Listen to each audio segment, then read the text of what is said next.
Hi everyone, and welcome to this edition of Take Charge Now. It's time for the money talk.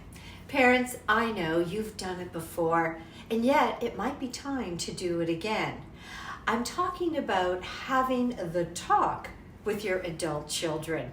Now, you probably already know I'm not talking about the birds and the bees. I'm talking about the money talk.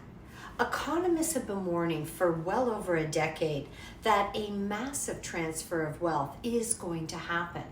The CPA have suggested that amount could be as much as $1 trillion.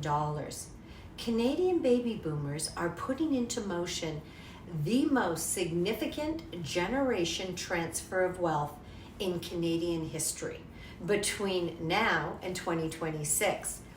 And yet, talking about money and even talking about death is challenging and still considered taboo for many families. Money and mortality, they are a tough combination for many. I get it. No one likes to think about dying. Many will push back when I've asked if they've thought about whether they have an updated will. Some people will say, my family, they would never fight over money. You'd be surprised, as it happens much more often than you believe. Or, I put a will into place is another response I've often heard. That's a start. However, your family dynamics may have changed, tax laws likely updated, and you may now think differently about your beneficiaries and charities you previously named. Estate planning, it is a critical component of a financial plan. And yes, it does include drawing up a will, but also taking action to ensure your wishes are fulfilled after you're gone. Setting up a will allows for the distribution of your assets according to your wishes when you're no longer here. But if you die without a will in place, you will have died intestate. And if that happens, the government may have to step in and distribute your assets to creditors and next of kin, which may or may not be how you intended. But I get it. It's a challenging conversation, but it's an important one.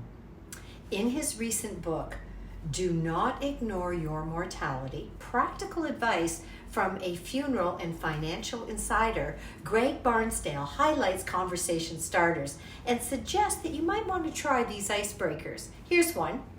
I've been thinking more about my life and how I want to be remembered. How will you remember me?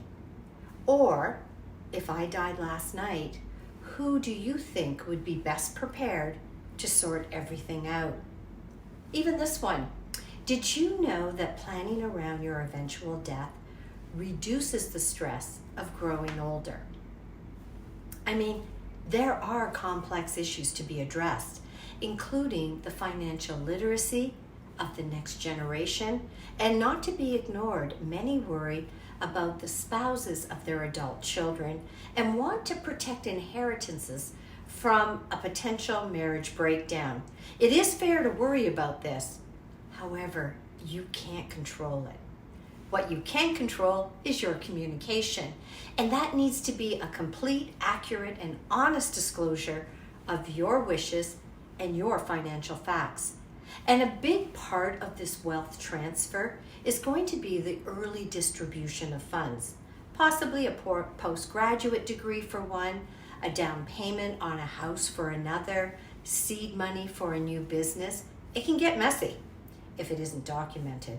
Suppose gifts are unconditional, early inheritance, or maybe an informal loan that in fact should be paid back. So it is now time to take charge. Discuss executors, wills, powers of attorney, and a clear outline of the distribution of your assets. I hope you'll remember this. You can't rule from the grave, nor can you come back and make things right. You can, however, help educate your children, have the talk, and share your wishes. What I know for sure is a will is a powerful document, and yet it can cut like a knife or be a lasting love letter to your family. You decide how you want to be remembered.